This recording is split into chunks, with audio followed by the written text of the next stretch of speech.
This episode is brought to you by Muntins Malts, a company that is passionate about providing premium malts to brewers worldwide. For over a century, Muntins has been a leading supplier of brewing and distilling malts, offering the finest British malted barley on the market. You can experience the difference Muntins offers by joining a recipe receiving tier of our Trub Club, because every kit that ships out now includes premium Muntins malt. You know, we've known the Muntins crew for a long time, and I can tell you, friend, you're going to love brewing with their grains. Ask your local supply shop to carry Muntins malts, or homebrewers can join our Trub Club at homebrewhappyhour.com/club, be a part of the community, and come brew with us. Thank you, Muntins, for supporting our efforts and homebrewers worldwide. Today's show is brought to you by Hopsdirect.com. Grown in the esteemed Yakima Valley on the Peterball family farm, Hopsdirect.com offers the widest variety of hops available online at incredibly competitive pricing. It's simple. They grow hops, they sell hops, and they ship hops straight from their family-owned farm to your doorstep. Producing the highest quality hops is Hopsdirect.com's passion, and they're proud to be an independent grower in the craft beer industry. Go to Hopsdirect.com right now and get what you need to make your brew day better. That's Hopsdirect.com. Today's show is brought to you by Imperial Yeast. You hear us gushing over Imperial Yeast all the time, and that's because their yeast performs for us in every batch that we brew. Imperial Yeast is adored by commercial breweries and home brewers alike. Their pitch-right pouches are jam-packed with over 200 billion fresh yeast cells, guaranteed to deliver flawless, fast fermentations every time. Imperial Yeast strains are grown by a team of pro brewers and home brewers who live to help other brewers learn more and ferment better. Join any recipe receiving tier of our Trub Club and get a free upgrade to premium Imperial Yeast with every recipe kit that ships out to you. Learn more at homebrewhappyhour.com/club and come brew with us.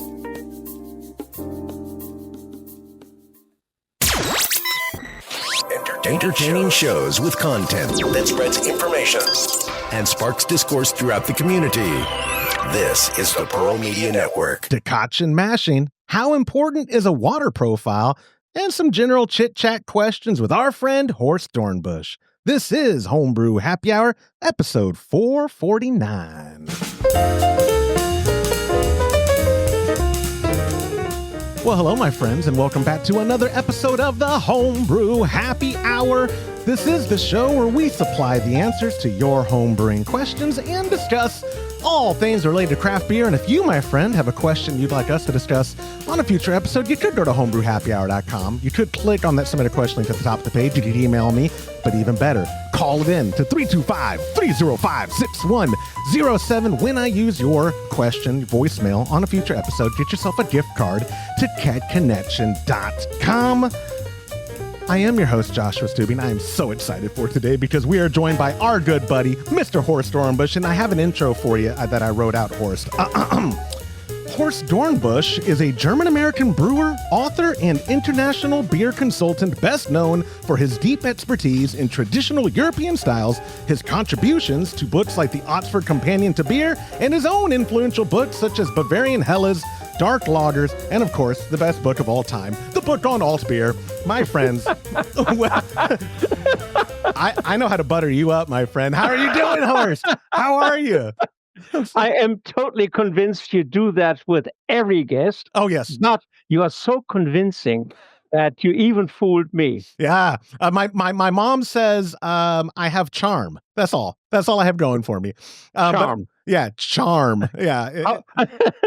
If you had a choice between charm and brains, which one would you pick? God didn't give me a choice, so I don't know what I don't know what that would feel like. But there are some who have both. Oh, I know, and they're much more successful than I am. And I had told you before we recorded, obviously how happy we are to have you. I have a little bit of housekeeping to get through, if you don't mind, so we can get to the meat and potatoes. Do what you have to do. I will. First off, I want to tell people watching YouTube, I just realized right before the show, I ripped off when you have lips this big, they get chapped easy. And I was like, oh gosh, I just got to get it off. And now it looks like I just bit my lip.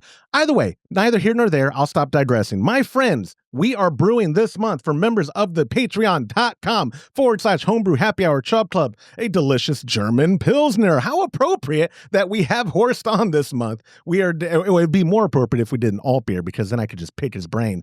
But the German Pills will be shipping out the last week of the month, and you too can receive that recipe kit if you go to patreon.com/homebrew happy hour. Join a recipe receiving tier and get this shipped to you thanks to our sponsors, Hops Direct, Muntins, Imperial Yeast, Monster Brewing Hardware, all of them supporting what we do, providing the premium ingredients that truly make these kits special. And with that being said, we have turned Brew Day Live into our 450th episode next week, Friday, October the 24th at 10 a.m. Central at youtube.com/homebrew happy hour. We're going to be brewing the German Pills. And I have it on good authority that James and Todd will be, because it is, like I said, episode 450. Mr. Dornbusch, can you believe we've been it for 450 episodes? Your first time on the show was actually 5 years ago, almost to the day. I don't know if you remember. Yes, I do. And I still lived in Massachusetts in the snow belt. And since then, I have moved to sunny Virginia. I now live in historic Williamsburg, Virginia, about a mile away from the 18th century, which is where old people like me belong. Which is where old people. I thought Florida is where old people. I was lied to my whole life. No. That's where they rot. Oh, that's where they rot. I thrive. I love that. I thrive. Oh my gosh. I've heard Williamsburg is absolutely beautiful, though. You couldn't have picked a better spot. How is the weather now? Because in Texas, it's still basically summer. Are y'all having? Well, it's 58 degrees Fahrenheit and cloudy, but that's okay. Yes. It's sunny. The atmosphere is sunny in my office. Yeah, that's right. Yeah, in my office too. I have I have enough lighting to make it look sunny. Before we, one thing I love about you is your not just your expertise and knowledge, but your desire for the challenge. When I asked you to be a guest host this month, and you're like, yeah, absolutely, I'll do it. I said, well, here's my idea. And we've done in the past before very specific topics with you and this and that. And I said, I just want you to be a guest host and help me. And you said, that's fine, but do not send me the questions beforehand. You didn't want them. You didn't want to do your homework. This is like a pseudo stump Horst challenge, but it's not really, because these are questions that I did end up taking. So I have 5 questions, and 2 of them are specific to you because they were from when we did the Stump Horst last year, but they're not like super deep, but they are questions that I felt bad that I didn't take last time for these guys, and that's why I named the title of the show the General Chit Chat, because I didn't know how to incorporate all these other questions. But you were gung ho about to bring it on, and I said, okay, sure, we're gonna do that. So it will be interesting and funny if I make a fool of myself, and it will be absolutely boring if I pontificate about things that I happen to know. So which one will it be? And how do you think the audience feels when I pontificate on things I do not know? It is... we are a good combination. We are a good combination, my friend. Before we get into the questions, though, I do want to just catch up with you briefly. Some of the things you told me before we recorded, I want to bring up because it's just mind-boggling. I thought when you moved, and I'm not calling you old. I'm just saying I thought you were slowing down. I'm ancient. It's okay. I just thought. You see, I spent 10 years in Montreal in the deep freeze, and when you do that, things don't wilt or rot. So I am well preserved, and I gained 10 years of my life by being up north. You did gain 10 years. That's funny. But I thought you were slowing down. I thought, like, last time we had really talked, I thought you were slowing down, and you're not. If anything, I feel like you're writing more. Like, tell us about what's been going on in your life this year. Oh, my God. We don't have enough time for all of that, of course, but there's a lot going on in the craft brew industry, especially. And so I'm asked to write a lot of stuff. I've written about 24 articles this year already. That's incredible. And I'm on my last one right now, which I'm going to finish by Saturday. And then I'll take some time off. And next, in 4 weeks, I go to Japan for 3 weeks. And then in January, February, I'll be in New Zealand and Australia. Basically, just vacation. Okay, I was just about to ask if any of that was work. Nah, I try not to. I hope not. And what else have I been doing? There is a movie out that will, we hope, soon be broadcast or either on public television or certainly in the theaters. It's a beer film. It's a film called Prost, a beer film, and it's all about the Bavarian, especially the Franconian brewing culture, and what makes it unique. And it's ancient, as you know. And so I am the sort of the moderator, the between the pieces, the transition speaker, sort of like Alistair Cook on Masterpiece Theatre. So I introduce the various segments. It's out in English right now. It was premiered about a month ago, and it is now being done also in German. So I was involved in that, and my friend Greg Schwartz, who is a Hollywood producer, he did the film, and it was taped in my living room in Germany. So that was a busy time. What else did I do? I went for my 11th European Beer Star judging in Nuremberg. That's the only one I do now because otherwise I'd be traveling way too much at my advanced age. So anyway, and I'm working on 2 new books, but I can't tell you what they are. No problem. I'd forget anyway. But yeah, Horst doesn't want the dozens of people watching to know. Hello. Yeah. Hello. 1, 2, 3, 4, 5, 6, 7, 8. No, go. Yeah. And most of them are not related to me. So we're growing. The podcast is growing, Horst. Oh, no. I am impressed. That's why I'm here. That's why. That's how, yeah. It's certainly not the pay. I do. So I was just thinking while you're talking about your travels. There's used to be a big show in Japan. Was it Drink Asia or Asia Drink something that I think COVID killed because I've been trying to get CM Becker to go. I just want to go to Japan selfishly, and I've been trying to make work pay for it as opposed to me have to pay for it. The Asian beer scene though seems to be strong right now from just anecdotal observations I make online. If any market's doing reasonably well, it seems like they are. What is your perspective on that? Well, the emerging countries, of course, India and China, Vietnam is now one of the biggest beer producers in the world. Vietnam, they rank number 6, 7, or 8, but way up there. And Germany has dropped to number 5, believe it or not, in terms of aggregate beer production. So the world is changing. And one of the biggest markets for especially quality raw material producers is actually the Asian market. And, I have a consulting company, so my clients are almost all in the raw material business. Mm-hmm. And so that's why demand on my time seems to be increasing while I am longing to actually maybe sit in my rocking chair and, watch the swallows fly by or something like that. You're describing the perfect life, though. That's what I want to do, and I'm relatively young. That's I'll be 40 in a couple of weeks. That's young. I'm almost double. No. Yeah. I thought you were like 72, Horst. What? How old are you? Okay. Is that rude? Oh, sorry. No. I'll edit that out. Okay, exactly 78 and a half. Oh, I had no idea. See, that's you know what? My pop, so I don't know if you know, my pop is German. My mom is Mexican. You Germans age so well. You handsome German men, strapping and walk. My dad's 6 foot whatever, and then my mom's 4 foot nothing, and then that's where I got all my genetics. I tell people I'm about to be 40. I take off my hat, see my balding head, and they're like, "You've been 40 for like 10 years, dude. Come on, you've been like, is that what we're doing now?" I said, "No, I swear, I was born in '85. That's when I was born." Anyways, I know, like I said, your time is valuable.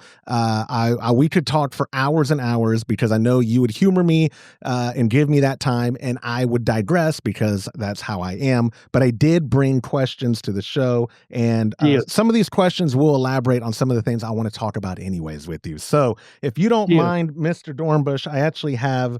Call me Horst, for Christ's sake. I just don't know how to... I'm trying to be polite. Horst, our first question of the week is an email from our buddy Roger from Kansas City. He wrote in, I've been homebrewing for about 3 years, and I've recently fallen in love with German lagers. I keep hearing about Decoction Mashing, but I'm not sure if it's worth all the effort on a homebrewing scale. Could you explain the benefits Decoction actually gives a finished beer? Great podcast every week. Thank you for considering my question, Roger. Decoction mashing has historical roots in brewing, but is it necessary today? What do you have for Roger, Horst? Nothing. Yeah. Okay. Okay, that's of course an age-old question. And just like with ideology, I think a lot of people dig their heels in on that question, and they're radical partisans, you can say. I'm not. Most important about the difference between decoction mashing and just straight infusion mashing, in my subjective, humble view, is the quality of the base grain. Grain is important. If you have a crappy grain that is very phenolic and harsh, then if you decoct, you can probably soften it. But the decoction produces, of course, caramelization. It mellows the mash. But if you get an excellent grain, the maltster has already done for you, created all the variables that you could possibly create with decoction. And then if you decoct on top of that, you're probably just gilding the lily, unless you have such a sophisticated palate that you could actually taste the difference. So what I would recommend to the fellow, brew 2 batches, 2 absolutely identical batches, and do it in a relatively short succession so that aging is not an issue when you try to taste the difference. And then be honest with you. If you can taste the difference, then you say, I prefer this to that, or I don't care. If you can't taste the difference, then depending on your schedule, make it easy on yourself. But if you have really literally nothing to do and you can spend 10, 11, 12 hours in a brew house, well, then go ahead and do it. Go ahead. I don't care how this fellow wants to waste his time. I love it. You are basically German Todd today. I love it. That's Todd's answers too. It's either very short or just like, you're an adult, do whatever you want. I don't care. But I love that answer because with homebrewing, like the next question, this guy he makes a comment that I'm about to repeat about overthinking. Sometimes homebrewers overthink things where, like you said, at the end of the day, the beautiful thing is you can experiment and get real results yourself and make your own choice like that. You would agree, though, decoction wasn't a technique at a different time when the ingredients weren't as premium. It was necessary. It was necessary because all the malt was under-modified. And that means you get low extract efficiency, and you get sort of flavors especially in a delicate pils. You talk about pils.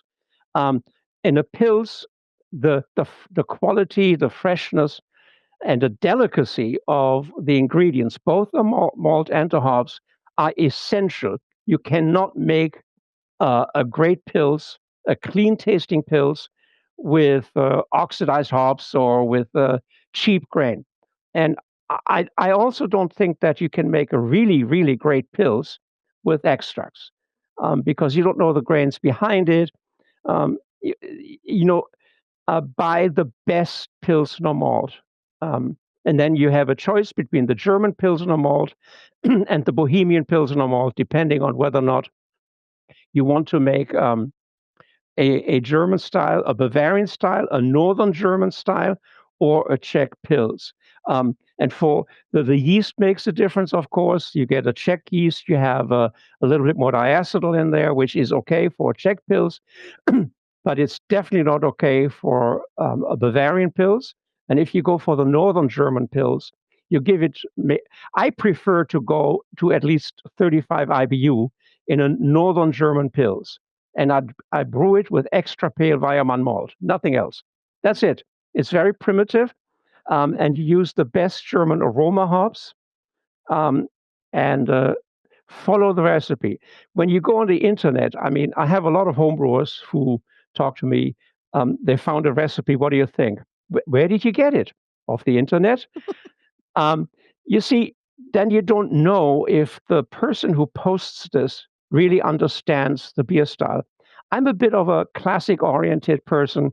In craft brewing nowadays, at the beginning of the craft brew movement and also the homebrew movement, brewers looked for authenticity and diversity of beer styles and authenticity, which prescribed a lot of discipline on the brewer. And you had to learn how to do this. Then, around the turn of the millennium, brewers went crazy. And they, instead of saying, I have to learn and be authentic, they say, I'm creative. Okay, beer is both art and science, and also a lot of mechanics and physics and all of that, sure. But if you just go for the creativity, then there is no guarantee that what you call a pils is actually a pils. And when you go to a brew pub nowadays, sometimes you order a beer style, and then if you know what you're tasting, that one is inauthentic. And I think the craft brewers nowadays have done themselves a disfavor by neglecting not the really good ones. I mean, there are some really good ones. Right. So there's a bifurcation now between the real cognoscendi and the educated brewers and the creative brewers. And I think that the creative brewers actually have in part ruined the category. Oh, yeah. In the name of creativity. In the name of, look, when I go and look at a beer menu nowadays, and you get 15 to 20 different IPAs on that menu, and they're all made with what? Citra, Amarillo, Simcoe. Citra, I call it the unholy trinity. Okay? And so that gets so boring. Now, those same brewers, about 50 years ago, when I started to brew, they said, Anheuser, Miller, those guys. Yeah. That's boring. It's all tastes the same and not like much. Nowadays, they have gone back to being so uniform that you have palate fatigue and you get nothing but, Yeah. a dry IPA, a brut IPA, a dark IPA, an imperial, a double imperial. Oh, yeah.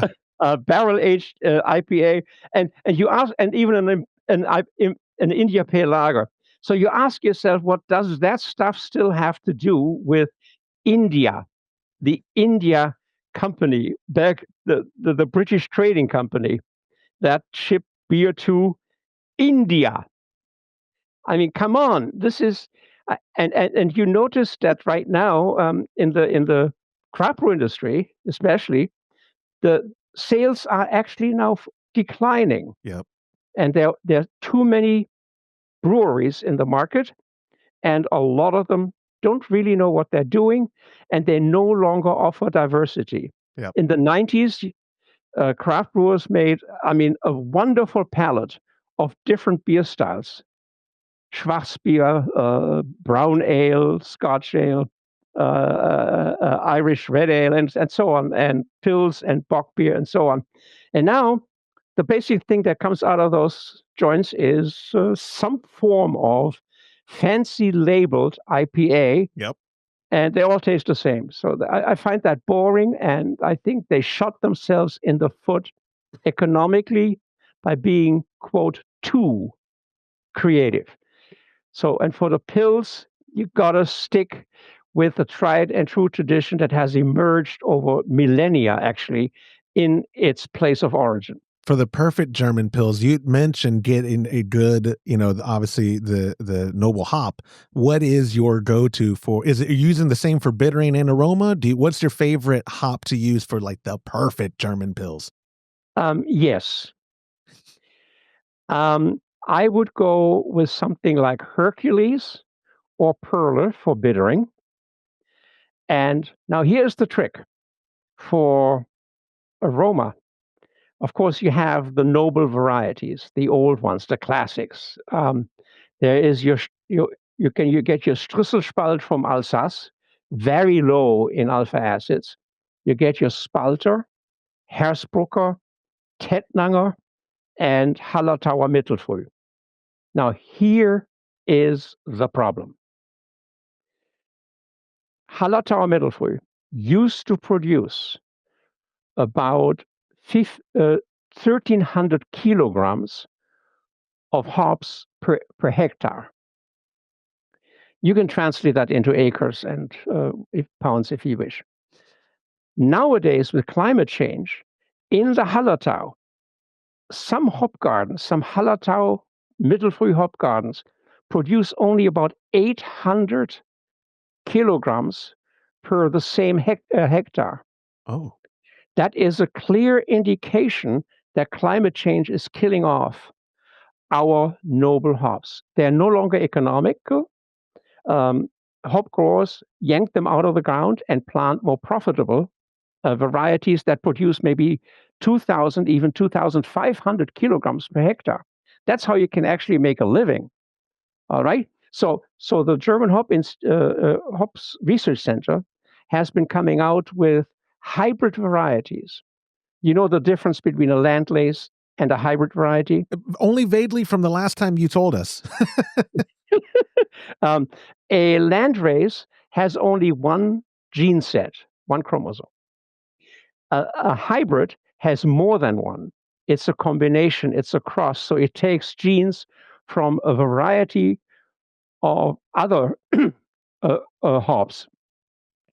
And we can now, by way of modern marker-guided genetic selection, we are getting much, much better in predicting outcomes. So we can combine different types of characteristics. So what the hop breeders in Germany are doing now to preserve the flavor characteristics of the old Landraces, the delicate, noble flavors, while at the same time creating climate hardiness, bugs and disease resistances, as well as high stable yields even during drought years. And for that, you take a combination of many, many hops, you combine them into one gene set. And that's what they're doing now. And one of the things that has kept me busy is that this year, after this harvest, a new hop variety has come on the market called Hüll Classic. Hüll is a little village outside in the Hallertau, and that's where the Hop Research Center is. That's where it was bred. They had 50,000 seedlings. And from those seedlings, over about 13 years, they narrowed it down to one plant, a single plant from 50,000. And then you take that rhizome and you propagate it. That takes a while. Yeah. And that hops is now hitting the market. It has stable alpha acid ratings, twice the alpha acids of a normal, traditional, classic Landrace. It has more oil, higher oil rating, 1.3 milliliters per 100 gram of dry weight. The alpha acid rating is between 6 and 8. Oh, wow. In a normal, classic, traditional noble hops, it would be maybe 3 to 5. Right. In a Strüsselspalt, even 2, right? Percent alpha acids. So it's very economical. It has a yield of 2,000 kilograms per hectare. So we are back into the economic range. And that hops is now coming on the market.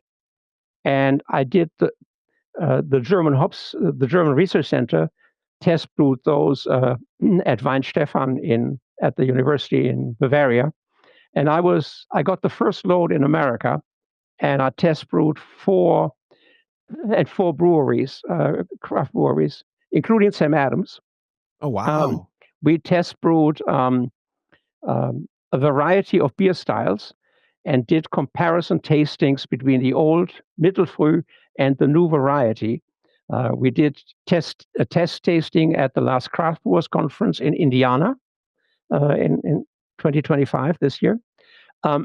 And for let's say the ordinary person, the two identical beers, one brewed exclusively with Hallertau Mittelfrüh and one with a new one with Höhl Classic, almost indistinguishable in flavor if you adjust the dosages a little bit, because you're getting into a higher alpha acid rating and a different oil rating.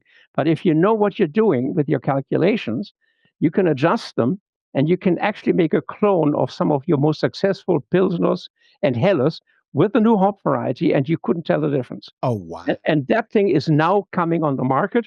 And so I have been writing actually in a total of, my God, 11 articles about the new release for various international brewing journals. That's incredible. With recipes. And, we created recipes and tested it.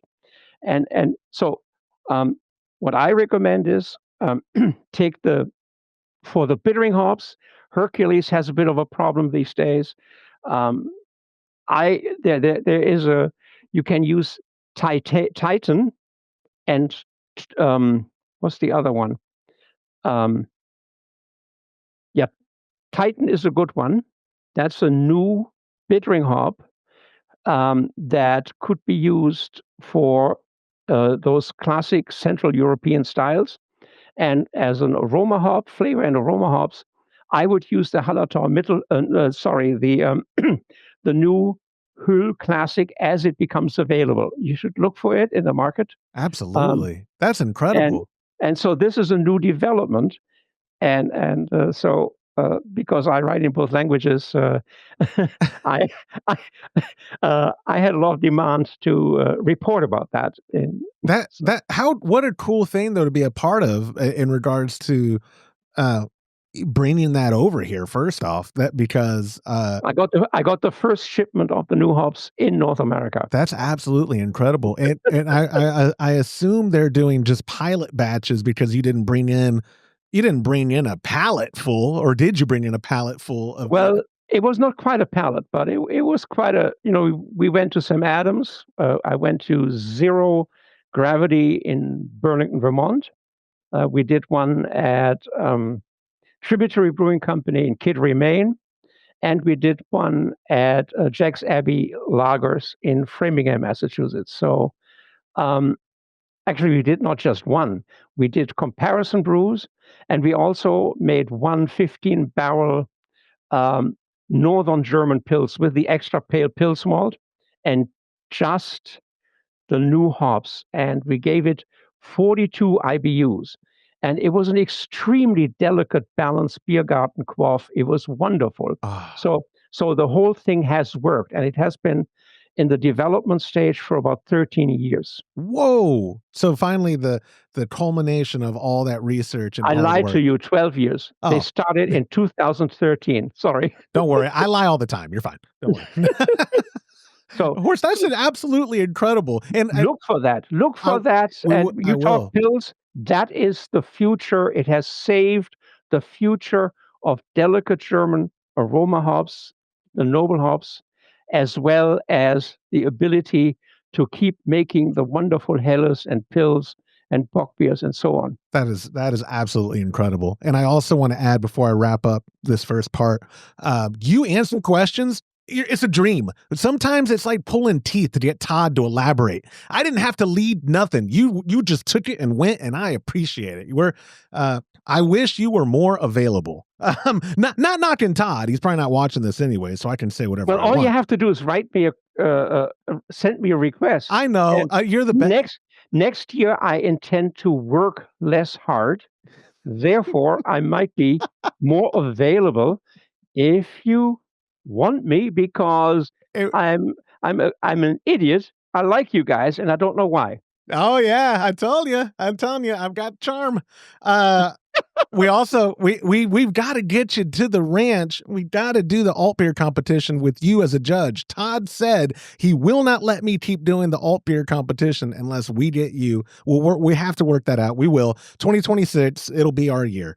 Thank you, Roger, for submitting that question. We're going to move on to the second question that I brought to the show. You may be hearing that gong, that we now have gong hits for every question. I have to find new gimmicks, Horst, to get people to stay tuned to the show. But our second question is from our play taps. Yeah. Okay, Eddie P sent me a text and he wrote, I've always struggled understanding water chemistry. You often read about the importance of matching the water profile to a style's region.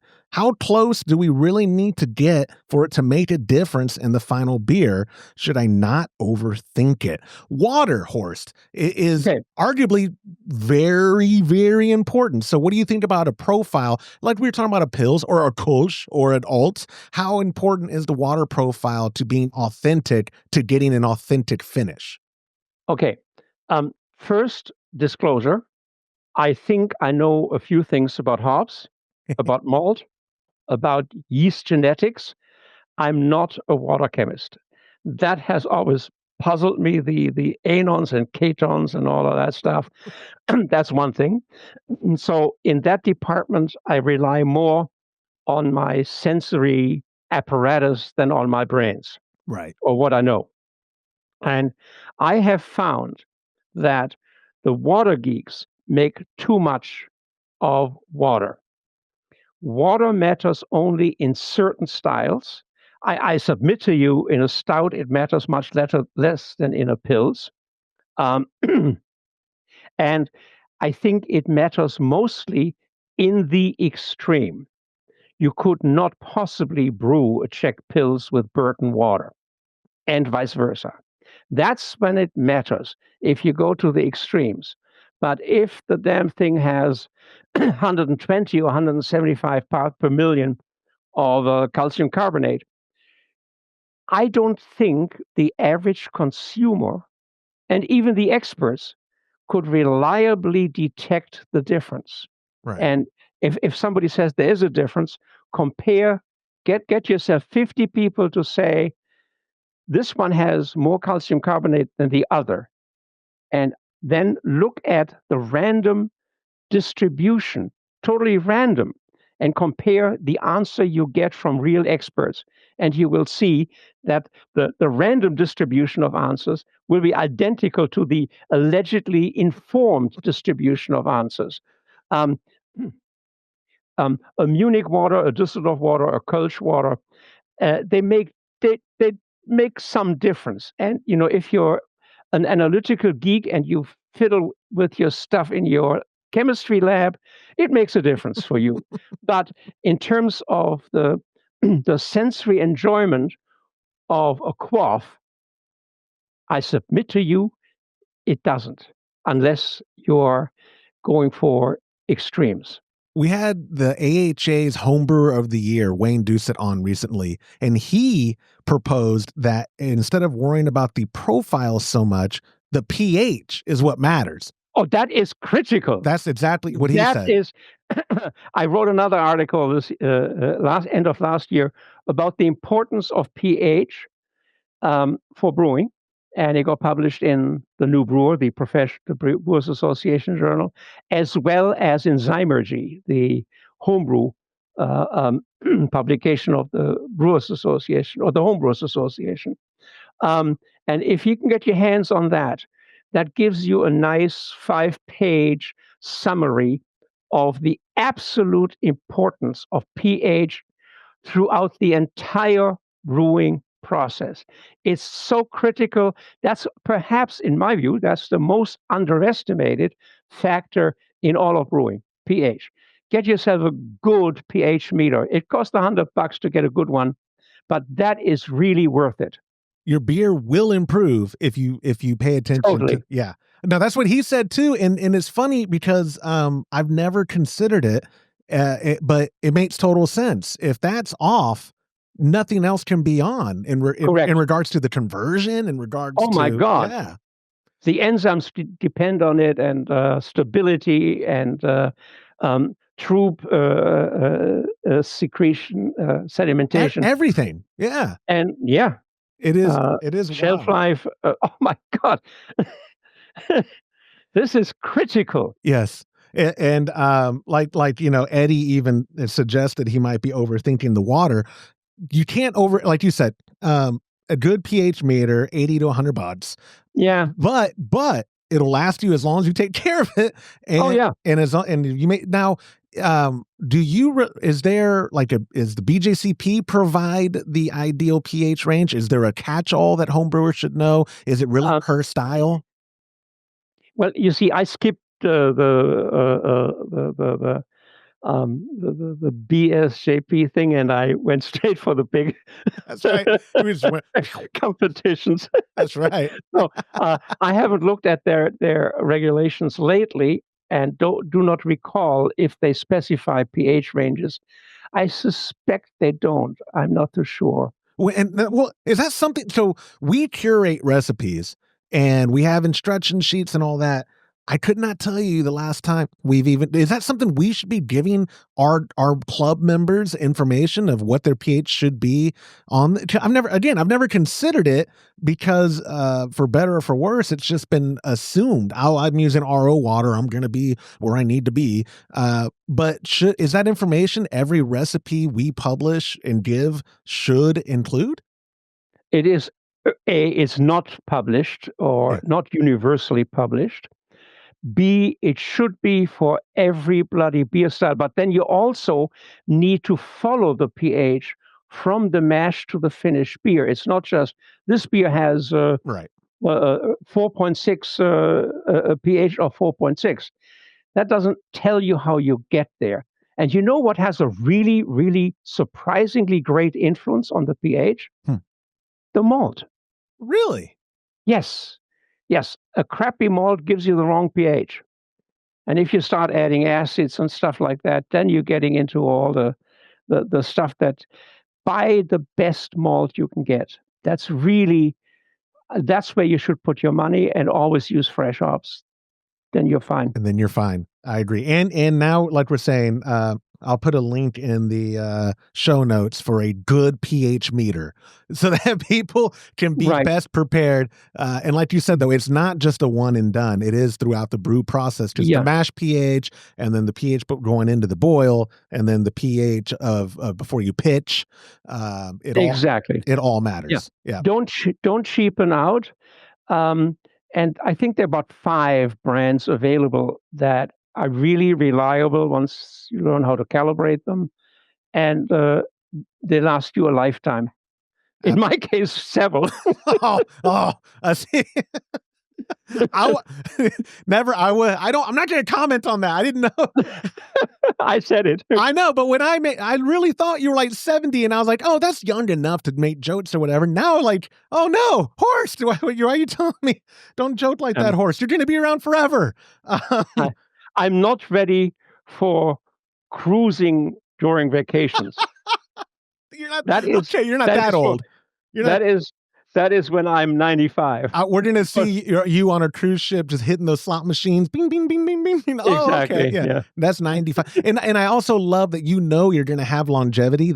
You are so German. Like my dad's side, they live forever. And my mom's side starts croaking at like 70. And so I'm thinking like I'm 40. Oh no, I missed my midlife crisis in my late 20s. Like I should have had it already. Anyways, I recommend a red Porsche. You know what? You don't know what Todd pays me. Do you think Todd pays me enough for a red Porsche? Come on, I have a red tricycle. I don't know. Wow. Yeah. Anyways, Eddie P, thank you so much for submitting that question. Now, Horst, this is the point where it's just kind of some general chit chat questions. I say general. They're not necessarily this first one's not necessarily just for you, but it is a broader topic. You don't have to drag it out if you don't want. You've been doing great as is, so whatever we're doing, keep it up. But I'm going to ask it. Gregory had sent this text in earlier this year, our buddy Greg, and he wrote, all this talk about home brewing dying, but nobody on your show is talking about craft beer dying. Do you all think it's true that young adults aren't drinking beer anymore and that craft beer is on its deathbed? Oh, very doom and gloom, Horst. And again, I know that you are a man of you consult internationally. That is such. I think Gregory is specifically referring to the U.S. market, his perception of the U.S. market. And homebrewing is in a rut. It's been on a decline. A lot of local shops, brick and mortars all across the country shutting down. Online shops shutting down. It's not necessarily in the best state as a hobby, but I've always contended on this show many times, even if nobody else in the world or in the United States was homebrewing, as long as I could get the ingredients, my pop and I are homebrewing. Like I'm not bound to the popularity of a hobby. So with that being said, it's not that I don't care. It's just I don't think about it much. But what do you think about the state of craft beer at a commercial level in the United States, and where do you think it's going? I think the answer in one big short word is bifurcation in everything. By that I mean we now have the breweries that are falling by the wayside seem to be the one in the mid-size range. Mm-hmm. There will always, I suppose, there will always be the Sierra Nevadas and the Boston beers. But don't kid yourself. Anchor didn't make it. That's right. I think Anderson Valley is now being shut down. There are a couple of surprises there where you suspected that they had enough oomph and thus longevity, but there has also been a lot of overinvestment in tankage and capacity, and now the tanks are half empty, or some tanks are empty. And the brewers try to frantically fill those tanks, and there was the seltzer wave. That didn't work. That flopped. What I think is now up and coming. Okay, first let's do the dichotomy. So there are the good ones, but don't kid yourself. These guys have extremely, extremely well-educated brewers. They could teach at a university, these guys. They really have the process under control. They have a lab. They're well-staffed. And in the back room, they are also capable. They're good business people. Okay? The movement started as a movement, not as an industry. Yep. I brewed my first homebrew batch in 1970, before you were born. And I started my craft brewery in the early 1990s. And then all of a sudden, the movement blossomed. And when I incorporated in Massachusetts, I think I was brewery number 6. When I shut it down at the turn of the millennium, there were 32 licensed breweries in Massachusetts. Wow. And none of us could gain enough market share to live off the proceeds. And so that's when I became a consultant. Tell them what not to do. So when the movement became a business, the rules changed. And the small ones, if they are not really, really well-trained brewers, and I don't mean just sort of mechanically trained, knowing which valve to open up, how to turn on the pumps and all of that, and how to clean the tank and sanitize your filter or whatever, your hoses. But you also need to understand the biochemistry of your ingredients, of your fermentation microbes, and so on. this is not easy stuff. It's not a brawny chap stirring, a mash and saying, I make good crap here, and all my friends love it. I'm going to go into business. I sell this. No, this doesn't work anymore. So you need a rather good market, either wide, or you need a deep market. That means if you have true local roots, you go deep where people in your neighborhood think of you as their neighborhood brewer, and everybody identifies with your products. Those people, and they have to be well trained, they have to understand what they're doing, will survive as well. So you have like two tiers. Really, really good. All of them have to be really good. Okay? Crappy. I had an Altbier yesterday that is made around here. It's not an Altbier. They call it an Altbier. You shouldn't put that on the market. A can of Altbier for $16, for a 4-pack for $16. And it's not alt. It tasted like sugar, like a caramel candy. Yeah. Okay. That is, so they do a disfavor by calling that an Altbier. It was not an Altbier. And I grew up in Dusseldorf. I really know what an Altbier tastes like. Okay? That is not an Altbier. So they shouldn't do that. People like that, I don't think they have a long-term future. So you have the bifurcation between really good small ones and really good big ones. And anything in between in terms of quality, size, knowledge, they will have a problem. And the consumer, I think, has reacted to A, the deterioration in quality, B, excessive creativity, and C, a reduction in beer style diversity, where everything has to be called India Pale, and then, an India Pale Alt, an India Pale Bock beer, an India Pale crap. Come on. So, and I think brewers have to really think about their strategy and meet the consumer where the consumer is. And trust me, the next wave is top quality, delicate, extremely difficult to make Central European beer styles.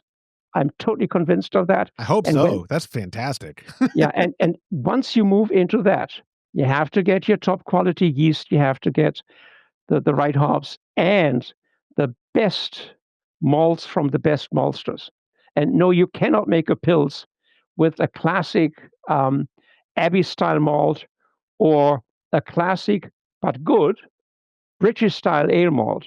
A pale ale malt doesn't make a good pils. And there's some really great ale malts out there, like Crisp and all those guys. They make good malt, but it's not good enough, or not. No, I should say, but it's different than the quality parameters you need for a good Pilsner malt. But I think that's what's coming. And brewers, brewers who can adopt that program and dump some of the stupid Holy Trinity double imperial super duper IPAs that you drink a spoonful and you can't get more down. You think about it. You want a beer. Beer has always been a quaff. It's a quaffing drink. Yep. And my friend Todd Mott at Tributary once said to me, I refuse to make beer for people who hate the taste of beer. and I think that sums it up. That's what is happening nowadays. But if you go where the consumer is, when you make a lager of any sort, it doesn't have to be a boring lager. It can be an interesting lager, but it has to be flawless, and it has to taste great, and you have to invest in the ingredients. And those people will have a future, in my view. I agree. I had to laugh at the thought of IPA, but the A being alt. India Pale Alt did make me laugh. I like that. I mean, you just roll the dice. You put India Pale in front of it, and there are 150 beer styles now recognized by some competition organizers, and you just throw that style in there, Oh, Horst, did you give me ideas? India Pale Kolsch. I'm gonna do it. I mean, IPA Irish Red. IPA Irish Red. Yeah.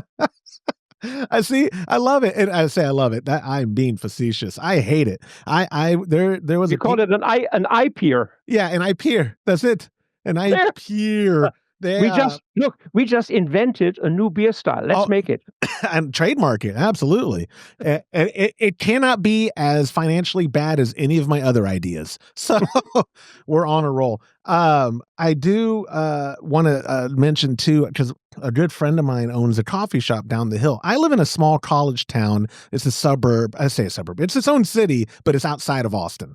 And the college basically doubles our population in this town. Sure. And he is so successful because of his emphasis on hyper locality and the market, where I try to tell friends that are brewers or how many home brewers get bit by the bug and convince themselves of that scenario you just said. My beer is okay. I should do this for a living. I'm going to open a brewery. And that's a terrible idea. I was one of them, but in the early 1990s. But especially today, it's a terrible idea. I lasted a decade, but then I got swamped by 32 others in the same stint. In 2025, it's not a good business plan to say, I homebrew good beer in a 10-gallon volume. I bet you 10 barrels will be perfect. But I try to tell them, though, like, even the ones that, if they are really developing a plan, like, think hyper local. Don't think global yet. You haven't even sold your first pint, and you're already thinking about some nationwide distribution. Exporting to Sweden. Yes, sure. Exactly. Where it's like, sell to your community. Like you said, the idea of the neighborhood brewer is valuable. And even if the premise that Gregory set up, that young people don't drink beer anymore, then if your audience, because it doesn't taste good. Yeah, right, because they're not enjoying it. Yeah, they're not enjoying it. But if you're there is still something to be said for beverage sellers or brewers of any kind to make a living. The market's ripe for something. People are drinking beverages. They're going out and drinking. But if you focus on hyper locality, I think that could be the key to success for a lot of people, because they just get ahead of themselves. I think the internet's to blame, where they just think, there's this trend going on the internet with beer that's going to work great in my market, without doing their own market research. Oh yeah, it was popular on TikTok or Instagram or whatever, but those people don't live there and aren't your customers. Like, you have to know your hyper local customer base to then succeed, I think. Well, I'm not in the business of blaming anybody. There's enough blame going around in our society these days. Anyway, so that's not, we don't contribute to that one. So I don't know. The internet has good and bad aspects, but you say hyperlocality in terms of marketing and routes. Right. Not necessarily in terms of ingredients. We should not. Right. There is that farm to table movement. There is. In beer, it doesn't work. Try to grow hops in Arizona and good quality barley. And you can take then wild Saccharomyces neo-mexicanos, right? The wild yeast that is indigenous to one of the three indigenous North American hop species. Then you are hyper local, but there is no way you can create a session beer with that. And the brewers, economically, the brewers who have created these extreme beers, 180,000 IBUs, and they sell them in tiny little shot glasses for $8, but the customer cannot drink more than one. Right. You look at a beer garden, and there are some guys in Munich with a liter Stein, 2 quarts. It's a boot. And they sit there all night and go and guzzle, and they spend $50. Yep. Wouldn't you rather have a customer that spends $50 than $8? Yep. No, yeah. I mean, come on. And I totally meant, you're absolutely right. And I'm glad you clarified. When I say hyperlocality, I mean exactly for marketing and routes. Absolutely. No, you cannot, in San Marcos, Texas, I cannot have hyperlocality for my ingredients. It's impossible. Exactly. That doesn't work. It does not work. No. That's why we have an international malt market and an international hops market. Absolutely. You know that 1/3 of the world's hops is grown in a Hallertau, and in an area that is exactly the size of Washington, D.C., and another third is grown in the Yakima Valley in Washington, also the size of Washington, D.C., by the way. So there is a reason for that. It's exposure to the sun, soil conditions, microclimate, and all of that. Okay? So there is a reason why that's where you get the best hops. Yep. And if you then try to transplant that hops to Arizona, it doesn't work. It's not going to work. Yeah. Okay. And the same with malt. I mean, Bavaria makes great malt, brewing malt. Australia does, by the way. They are really good. Argentina is surprisingly good. People are not cognizant of that, perhaps. And the biggest malt barley producer in the world, Russia, which makes about, in a good year, almost 20% of the world consumption per year, their malt, their barley is basically feed grade. It doesn't really make great beer. So there is locality, but that's why we have international commodity markets in the raw material business. And that's why I am a consultant helping them. Absolutely. And that's why we love having you on the show, because there's things that people don't realize or don't know, and you help us understand. I appreciate it. Gregory, thank you for submitting that question. If you still have the time, I know we're about an hour. Are you still good on time? I'm good. Oh, yeah. Then we're going to continue on, because I've got two questions left. An email from our buddy Nick. And now both of these last questions were submitted during the time we did the Stump Horst, but these aren't stumping type questions, so I didn't take them then, but I'm taking them now because I have you on the podcast. Nick wrote an email and he said, please ask Horst what makes a perfect alt beer to him. Over the years, you guys have mentioned your Dusseldorf favorites. I was able to visit Cologne earlier this year and did a quick day trip to Dusseldorf. I was actually surprised how different the alt beer was between some of the breweries, but all are still considered to be authentic alt beer. Which alt beer is Horst's favorite in Dusseldorf, and why is it his favorite? Cheers. Oh God, they all know me. So if I mention one, then the others will hate me.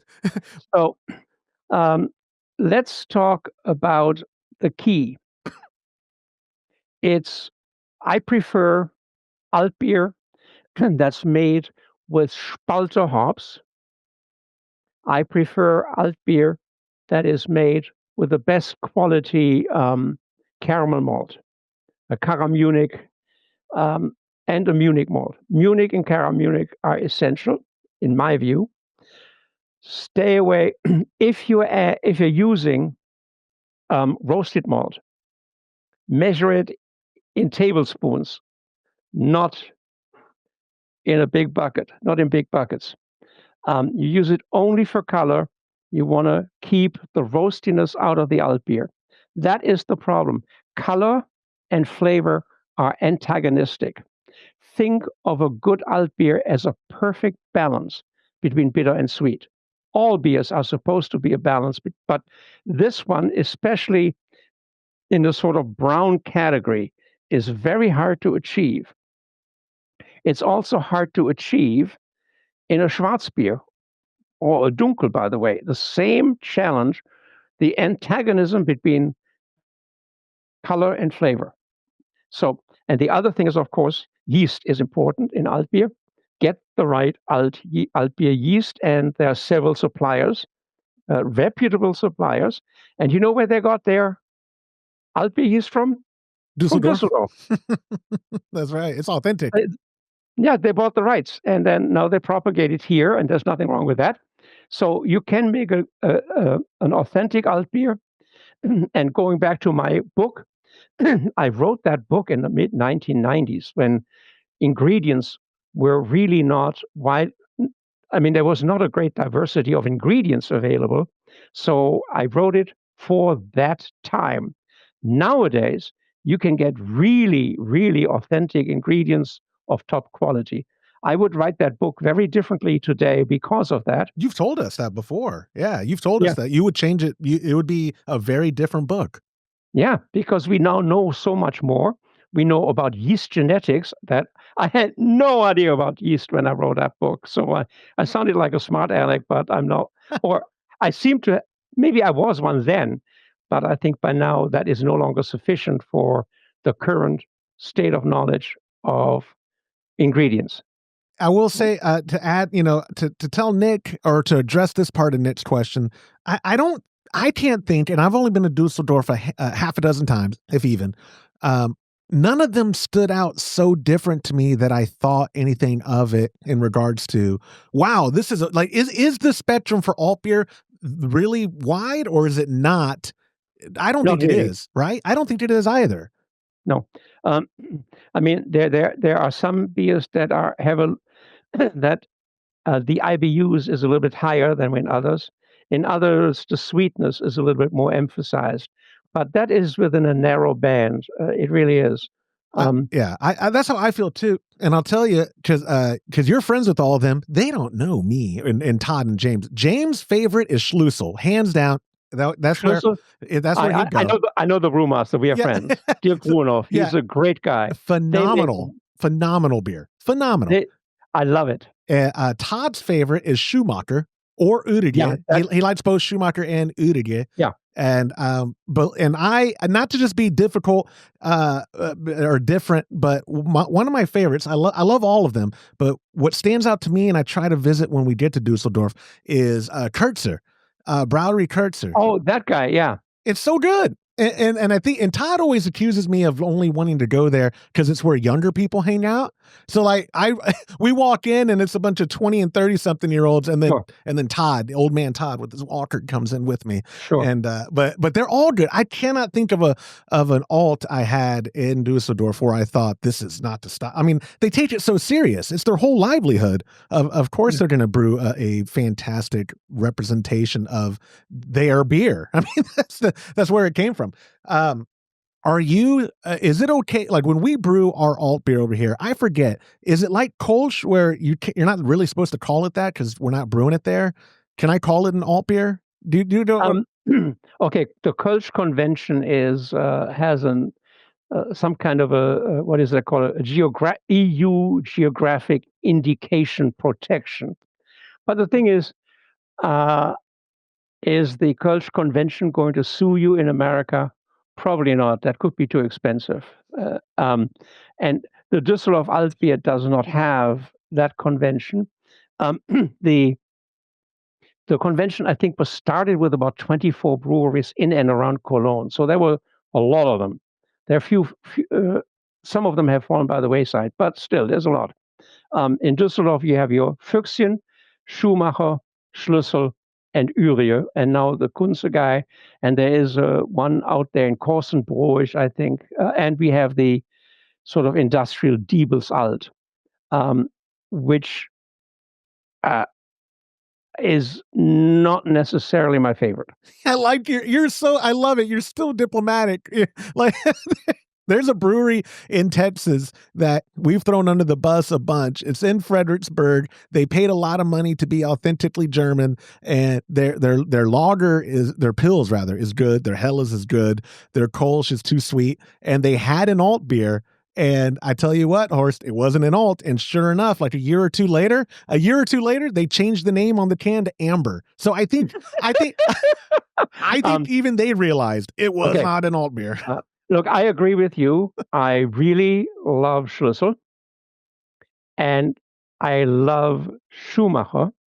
And I think for a long session, I think I would probably drink the Schumacher before the Schlüssel, because the Schlüssel is a little bit more filling. Right. Yep. That's not negative. No. But it has a slightly different character, a slightly different malt character, but it's also within the bandwidth of that style. Yeah. Like I said, if people who are listening, and there's been a bunch of them over the 10 plus years we've been doing this podcast that have reached out to me. If you are lucky enough to make it to Dusseldorf in your life, you won't be disappointed, no matter where you stop. But maybe get your first pour at Schlüssel and then work your way over around like Füchschen and sure, you should try them all. There's no doubt about it. No doubt about it. And you see, one of the reasons why these 4 foundation Altbier pubs they started in the mid 19th century. The new one was opened within a couple of decades ago. Yep. Consider they have one yeast. And yeast is highly mutable. It mutates relatively easily among microbes, relatively easily. Remember, viruses mutate all the time. Look at COVID. It was one strain after another. So these tiny monkeys there, they are really adaptable.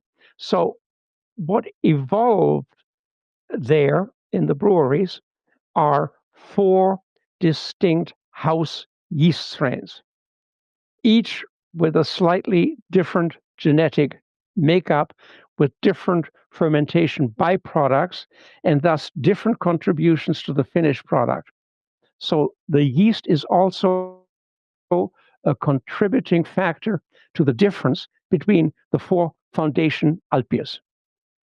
Absolutely. Oh, I know. Yeah, it is. And they all do open fermentation, right? I mean, that's everybody. That is the traditional method. Yeah, and I think, I don't know if Uriger still uses a cool ship, but they used to. Those are so fun to see in person. There's actually a brewery around the corner from me that does an anniversary brew every year using a cool ship, and they do it outside. It's a totally wild fermentation. Sure. But Dovetail up in Chicago, their cool ship room, every batch they brew goes through the cool ship during fermentation. So they only do continental European styles, mostly Bavarian styles. So they're Hellas and they're all this stuff going through it is so fascinating how the process that you can incorporate something so traditional to still make consistently good modern beer that people enjoy drinking. It's fantastic.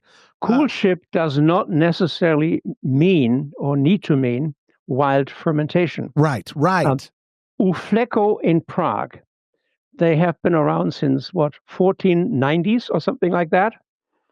They're Tomasi Ležák, their dark Bohemian pills or lager, dark Bohemian lager. That's made in a cool ship still. And the last time I was there was a while back. I got the privilege of brewing with them. Ivan Schramosil was the decades-long brewmaster there, and we made one. And he drained it into a cool ship. And in those days, they still had wooden fermenters, so you did get a little bit of the Brettanomyces funk, just a touch. But it was a very consistent beer and extremely drinkable. I loved it. That's fantastic. Oh man. Again, and we could do a whole episode of just memoirs of your brewing experience with people, and I would eat it up. I would love it. But we'll get to the very last question. And this last one, it's a fun one. That's why I brought it. And it could be very short or it could be long. Do whatever you want. Brett from Tucson had written in during the Horst Challenge. Horst, I love your thoughts on the Reinheitsgebot. Is it something that still holds cultural value today, or has it become more of a marketing tool? Do you think there's ever a point where sticking too closely to purity limits creativity? Funny that I should have brought that up when we were talking about how especially Western brewers, American brewers, go too creative to where maybe you need to simple produces tried and true results, which leads to probably happier customers, more profits or whatever. But is the Reinheitsgebot still, is it going to hold the test of time, or does it limit modern brewing creativity, in your opinion? Both end. Yeah. Both end. Now, they say it's the German purity law of 1516. It is not. The word Reinheitsgebot does not occur in the original document. After the 1880s, it was called Substitutionsverbot or Surrogatsverbot, which means substitution prohibition or surrogate prohibition in German, meaning you had to use the basic ingredients. But then they made an exception, of course. The original version, of course, doesn't even mention yeast because they didn't really know what that was in those days. And since then, the formulation of the Reinheitsgebot has been taken over by the lawyers. It's written in Parliament, and it's called the Preliminary German Beer Law after 500 years. Okay? And so once it becomes a law like that, then it is so rigid that it does stifle some creativity. But because it prevents, let's say, extreme creativity, which has, I think, done damage to the American craft brew movement or industry, it prevents the excesses and thus creates a very solid basis. It is hard to make good pills. It's really hard. But they now allow sugar beet-based coloring agents in beer. That's not the 4 ingredients. That's another one. Okay, they now clarifying agents in beer to enhance sediments. Okay, they say it's inert, but chemists can find trace elements of some of these inert compounds in the finished beer. So, it's how do you phrase that? You can be holier than the Pope. I like that. You can be holier than the Pope. And then it becomes dysfunctional. Yeah. Okay. That makes total sense. And the other thing is, I think if they really wanted purity, then they should look at organic versus pesticide-loaded ingredients. Yeah. Barley sprayed with glyphosate. There are all kinds of. You should look at the nitrosamines in roasted malt that are cancerous. So there is a whole bunch of stuff that ought to be combined in the word purity. And as I said, the word purity does not appear in the law until March 1918. A Bavarian state parliamentarian gave a speech in defense of Bavarian beer. And he is the fellow, I forgot his name, was in March 1918. He coined the word Reinheitsgebot, purity law. The word purity law dates from 1918, and that is that 500-year-old law. Okay, so in other words, there are many, many aspects, both positive and, in my view, negative, to the way the Reinheitsgebot law has been written and rewritten by legislatures who are not brewers. Simple. I love it. That's I had no idea. 1918. Because like you said, we think, it's hundreds and hundreds of, and they've stuck to this, and like you said too, though, if it's too rigid, then by default it would limit creativity. But also, like we talked about earlier in the show, maybe sometimes rigidness is necessary for some brewers. Maybe some structure. You want guardrails, but not a straight. Guardrails, but not a straitjacket. There we go. Oh, that's perfect. Well, I see you make better metaphors and better analogies than I do. I need you to help me argue with my wife. That's why they let me write books. That's why. No kidding. And that's why they let me color books. That's all I get to do. We all have our role in the world, Horst. That's all I have for you this week. First off, we went over an hour and 15. I love it. I appreciate your time so much. If you do in fact slow down, which I don't believe you, because you told me this a year ago, 2025, you were slowing down, and you didn't. But if you do slow down in 26, consider the momentum, the kinetic energy that had to spend itself. I have no brakes, so I have to just go with the flow. There goes Horst. Well, I don't hope you slow down in regards to you're such a prolific writer, and I really do hope that those books are coming out sooner than later. You don't mention any details. I know you can't talk about it, but I can't. I thoroughly enjoy everything you published so far. And so I sincerely hope at least it's sooner than later. And real quick, before I do let you go, I think this year you did not go to Craft Brewers Conference. Is that correct? It was in Indiana. It was. Did you go this year? I didn't go. We didn't link up this year. We did in Vegas. We did, right. But this year, though, you didn't go, right? Oh, yeah. We had a panel, a taste panel that evaluated some of the new beers there with the new Hull Classic. So I wish I would have went. Oh, see, I forget. I was busy. Our next year. Next year in Philadelphia, I'll be there as well. So I'm gonna try to get Todd to drag me along, because that's the one place that for sure we always get to link up in person, and it's always a blast hanging out with you. People think that you're fun online. He's way more fun in person, believe it or not. It is an absolute treat to be able to be around you. But anyways, I was gonna say, Mr. Dornbusch.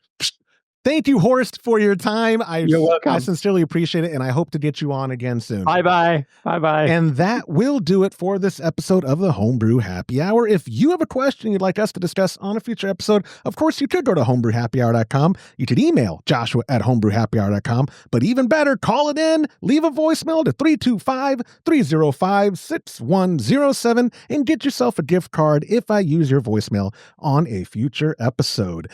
Thank you to our show sponsors like Muntins Malt, premium grains for a better brew day. If you aren't already using Muntins, you can give them a try by joining the Trub Club at a recipe receiving level. For the best hops available online, give our friends at hopsdirect.com a visit and pick up what you need for your next brew day. Also, get a pack of premium liquid imperial yeast along with delicious recipes from us when you join the Trub Club. Again, go to patreon.com/homebrew happy hour and come brew with us. A huge thank you to every member of the Trub Club. I'm Joshua Stubing.